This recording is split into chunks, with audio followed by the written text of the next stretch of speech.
আসসালামু আলাইকুম। BD cooking ফুডে সবাইকে স্বাগতম। আজকে আমি আপনাদের করে দেখাবো চিকেনের খুব সুন্দর একটা রেসিপি। সেটা হলো চিকেন কোরমা, যেটা গরম ভাতের সাথে খুবই ভালো লাগে আর বাচ্চাদের জন্য খুবই উপযোগী একটা খাবার। চিকেন কোরমা খুব সহজেই তৈরি করা যায় আর পরিশ্রম সময় দুটোই কম লাগে, কিন্তু এর টেস্টটা অতুলনীয়। চলুন তাহলে আমার আপনার পরিবারের জন্য তৈরি করি এই অতুলনীয় চিকেন কোরমা। এটা তৈরি করতে মোটামুটি যেসব উপকরণ লাগছে সেগুলো আমি দেখিয়ে দিচ্ছি। এখানে আমি 2.5 কেজি ওজনের একটা মুরগি নিয়েছি।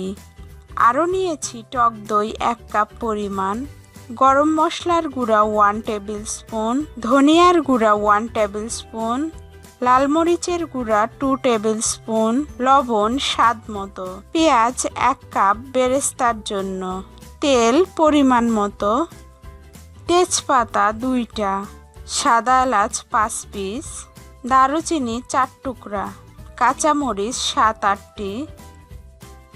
রান্নার শুরুতে আমি চিকেনটা ম্যারিনেট করব। এজন্য আমি চিকেনে দিয়ে দিলাম টক দই 1 কাপ পরিমাণ, লাল মরিচের গুঁড়া 1 টেবিল স্পুন, গরম মশলার গুঁড়া 1 টিস্পুন, ধনিয়ার গুঁড়া 1 টেবিল স্পুন, লবণ পরিমাণ মতো, তেল 1/2 কাপ, সাদা এলাচের গুঁড়া পরিমাণ মতো, সাদা গোলমরিচের গুঁড়া পরিমাণ মতো। এখন আমি ভালোভাবে মাংসের সাথে মশলাগুলো মিশিয়ে দিব।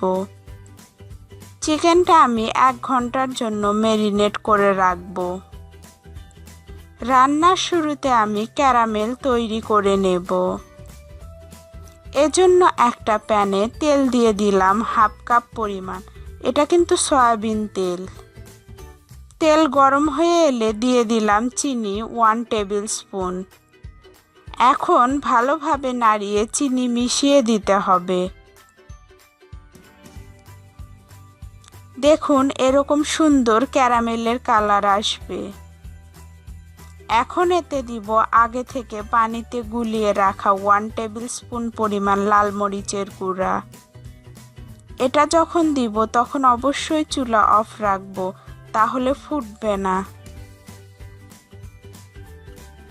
একটু নাড়িয়ে নিয়ে দিয়ে দিলাম জিরা বাটা 1 টেবিল স্পুন,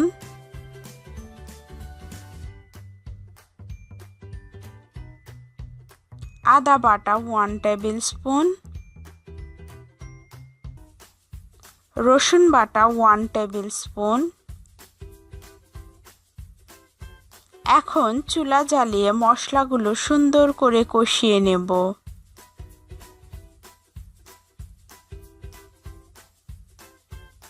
দেখুন কষানো মশলার কত সুন্দর কালার এসেছে। মূলত সুন্দর কালারের জন্যই ক্যারামেল ব্যবহার করা হয়েছে। একটু নাড়িয়ে নিয়ে দিলাম দারুচিনি 4 টুকরা, সাদা এলাচ 5টি, তেজপাতা 2টা,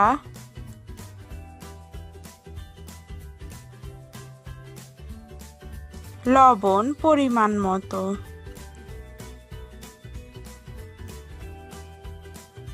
একটু ভালোভাবে কষিয়ে নিতে হবে।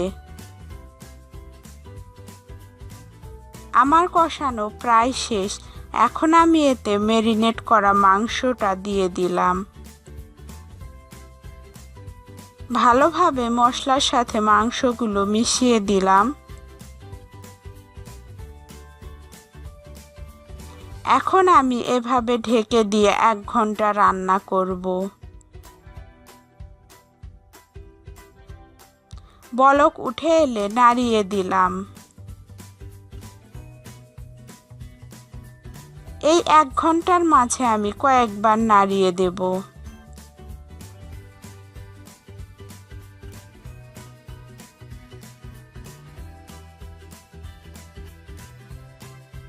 এখন আমি এতে 1 কাপ পানি দিয়ে দিলাম।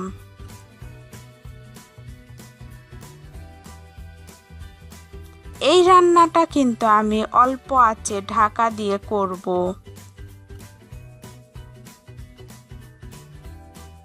কারণ এটা থেকে যে পানি বের হবে সেটাতেই আমি মাংস সিদ্ধ করব।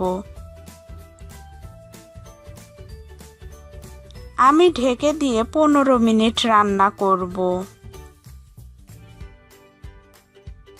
15 মিনিট পর ঢাকনা খুলে একটু নাড়িয়ে দিয়ে আগে থেকে করে রাখা পেঁয়াজ বেরেস্তা দিয়ে ঢেকে দিলাম। এভাবে আমি মোট 4 বার করব। ঢাকনা খুলে নাড়িয়ে দিয়ে পেঁয়াজ বেরেস্তা দিয়ে ঢেকে দিয়ে রান্না করব। মাংস কষিয়ে নিয়ে যখন মশলার গায়ে তেল উঠে আসবে তখন আমি এতে 2 কাপ পরিমাণ দুধ দিয়ে দিলাম।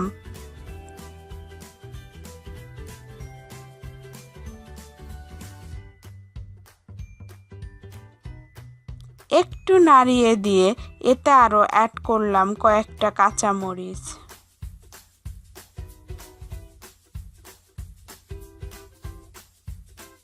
দুধ দিয়েই কিন্তু ঢেকে দিব না, তাহলে দুধ ছানা কেটে যায়। এখন আমি দিব সামান্য পরিমাণ জয়ফল, জয়ত্রী ও শাহি জিরা গুঁড়া, যেটা আমি আগে থেকে তেলে পাটায় পিষে রেখেছিলাম। এখন একটু নাড়িয়ে মিশিয়ে দিলাম। এতে আরো দিলাম 1 টেবিল স্পুন ঘি। একটু নাড়িয়ে মিশিয়ে দিলাম। দেখুন কত সুন্দর ক্রিমি হয়েছে। একটু ঢেকে দিয়ে আমি বাকি সময় রান্না করব।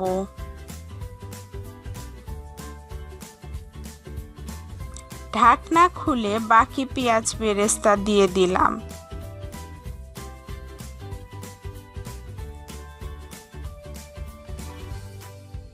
আমার রান্না কমপ্লিট। দেখুন মাংসটা যতটা সুন্দর সফট আর স্মুদি হয়েছে, গ্রেভিটাও তত সুন্দর চকচক করছে। এই দুইয়ের অসাধারণ ভালোবাসার সম্পর্ক। আপনারা কিন্তু বাড়িতে অবশ্যই বানাবেন, তাছাড়া টেস্টটা বুঝতে পারবেন না। যদিও এটা একটু হেভি খাবার, তবে 2-1 দিন রোববার তো বেছে নিতেই পারেন, মন্দ হয় না কিন্তু। রান্না করলে অবশ্যই জানাবেন যে আপনাদের কেমন লাগলো। আমরা কিন্তু খুবই মজা করে খেয়েছি, এই মজাটা কিন্তু মিস করবেন না। যদি ভালো লাগে প্রচুর লাইক করুন আর রান্নাটা আপনার ফ্রেন্ডস ও ফ্যামিলির সাথে শেয়ার করুন।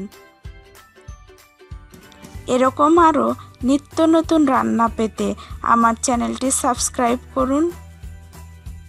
আর হ্যাঁ, রান্না সম্পর্কে কোনো কোশ্চেন থাকলে কমেন্টসে গিয়ে জিজ্ঞাসা করুন, আমি অ্যান্সার দিতে চেষ্টা করব। ভালো থাকবেন সবাই আর সবাইকে ভালো রাখবেন। আল্লাহ হাফেজ।